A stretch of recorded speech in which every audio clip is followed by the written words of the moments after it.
O que fazer com uma liderança retrógrada? Bom, primeira coisa, Jesus ele não tem problema com novidade de metodologia. Ele foi tão ousado, ele revela a sua ousadia que ele vira para os próprios discípulos e fala: vocês falam coisas maiores, como nós cantamos. Mas é interessante que ele não fala: vocês falam coisas diferentes, né? Eu acredito que ele colocava uma conotação de amplificador daquilo que ele fez como embrião. E os princípios não mudam, a Bíblia não muda, a verdade não muda, e isso deve ser inegociável. E se uma liderança passa a negociar isso, o nosso senso crítico tem que começar a funcionar, porque toda essa escravidão relatada pelo pastor Eduardo das outras igrejas é a ausência de senso crítico aliado à falta de conhecimento bíblico, que gera a escravidão a uma falsa verdade rasa, né? Então, o que fazer com esse tipo de liderança? Então, se você tem uma liderança que é bíblica, porém é tradicional, vamos chamar assim, é um pouco antiquada para os métodos e não para os princípios, para os métodos atuais, qual é a dica que eu tenho para você? Submeta-se. Toda igreja tem uma visão. O que eu acho interessante é que se cada um procurar uma igreja que se encaixe perfeitamente para si, cada um vai ser pastor de si. Porque o nosso conhecimento diferente se soma num todo para servir a todos. Se o meu conhecimento individual me isola, já está errado. Então, o corpo de Cristo são pessoas diferentes que se somam dentro de uma visão que foi dada para um pastor daquela igreja.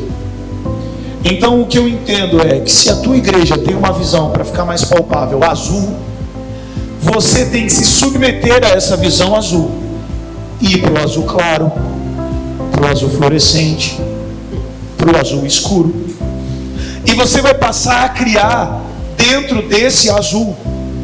O pastor Natalino uma vez me chamou para o gabinete e falou para mim o seguinte: eu não cobro fidelidade de quem eu confio, eu cobro fidelidade de quem eu não confio. Eu não cobro fidelidade da minha esposa, eu cobro fidelidade de você que eu não conheço.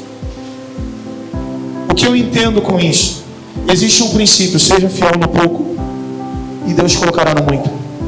E ministerialmente o pastor vai te colocar no pouco. Você não vai pregar domingo, irmão, você não vai servir a ceia. Você de repente vai ser provado e ele estará te analisando, tendo um senso crítico, assim como Paulo pediu para que Timóteo tivesse, quando ele fala para você: pega uma água para mim. Ele tem braço, ele consegue pegar água, mas você vai ser fiel no pouco e amanhã ele te coloca no muito. Então, o que fazer dentro de uma igreja onde você não tem uma liberdade de criação? Submeta-se àquilo que está criado e desenvolva dentro daquilo que já é criado algo que a tua identidade vai florescer. E o pastor um dia vai virar para você e vai falar: ele é capaz de fazer algo que eu faria na minha ausência. E quando você chegar nesse nível de confiança, você vai poder mudar algumas coisas, que você vai ter respaldo. E aí você vai sentar com ele e falar: pastor, eu pensei em fazer assim. E talvez você ouça 10 nãos para ouvir um sim. E talvez um dia você não precise mais perguntar. Hoje eu não pergunto para o meu pastor qual é o tema que eu vou trabalhar na quinta. No começo eu precisava perguntar. E para encerrar, eu quero que você entenda. Um jovem colocou essa semana no Instagram: a sua desobediência não faz você perder a bênção de Deus. Alguns anos atrás eu ia querer entrar pelo Instagram dele para conversar com ele. Só que hoje eu faço ao contrário. Quando eu sou confrontado por algo que eu não concordo, eu tenho que me debruçar a palavra de Deus. Porque se eu for com riqueza de argumentos pessoais, nós vamos para um debate filosófico. Se eu me debruço a palavra de Deus, ou eu me dobro a verdade dele, ou ele tem que se dobrar a minha verdade, porque a minha verdade não é minha, é bíblica. E nós tivemos um estudo, nós temos uma reunião chamada WhatsApp, que nós lemos um texto bíblico e discutimos sobre o texto, questionamos, perguntamos e trazemos contextos, perguntas. E essa frase foi tema de um WhatsApp. E nós começamos a conversar em cima de Hebreus 3. E quando você fala de Moisés, um cara que é desigrejado, ou que vive na hipergraça, que a teologia pode chamar assim, o cara vai falar o quê? Isso é o Antigo Testamento. Mas em Hebreus 3 a pergunta é: não foram os que desobedeceram, ficaram fora do descanso? E Davi não falou a mesma coisa que Moisés falou, e que se hoje ouvires a voz do Senhor, não endureça o vosso coração? E existe essa mensagem num tempo que se chama hoje, em Hebreus está escrito. Ou seja, ele traz uma verdade antiga. Em Hebreus 10 diz que o Antigo Testamento é uma sombra daquilo que haveria de acontecer, então não pode ser descartado. Então ele fala, Moisés pregou isso, Davi pregou isso, eu estou pregando isso porque o tempo que se chama hoje, isso continua sendo verdade. E aí eu questionei ele, segundo a palavra de Deus, eu perguntei para ele, mas quem ficou fora do descanso não foram os desobedientes? E aí depois fala, por causa da incredulidade, ficaram de fora. Existe uma relação entre incredulidade, desobediência e rebeldia. Ao mesmo tempo existe uma relação entre fé, obediência e submissão. Qual foi o primeiro pecado do mundo? Quem acha que foi a desobediência, como ele falou, levanta sua mão. Foi a incredulidade. Sabe por quê?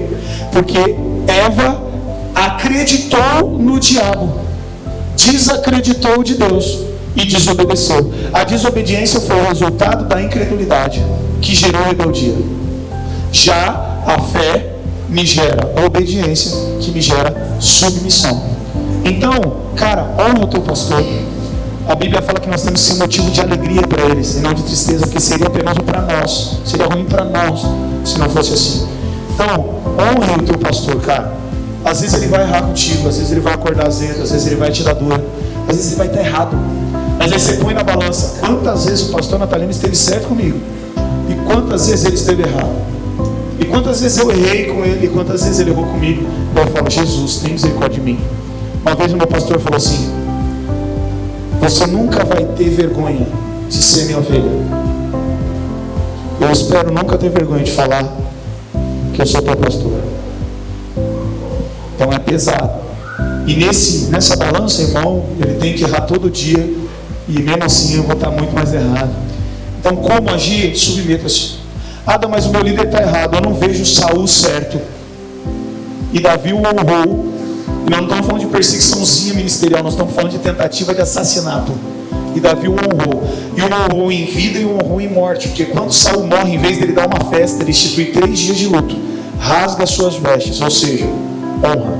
Então honra o teu pastor. Deus está te treinando. Em nome de Jesus.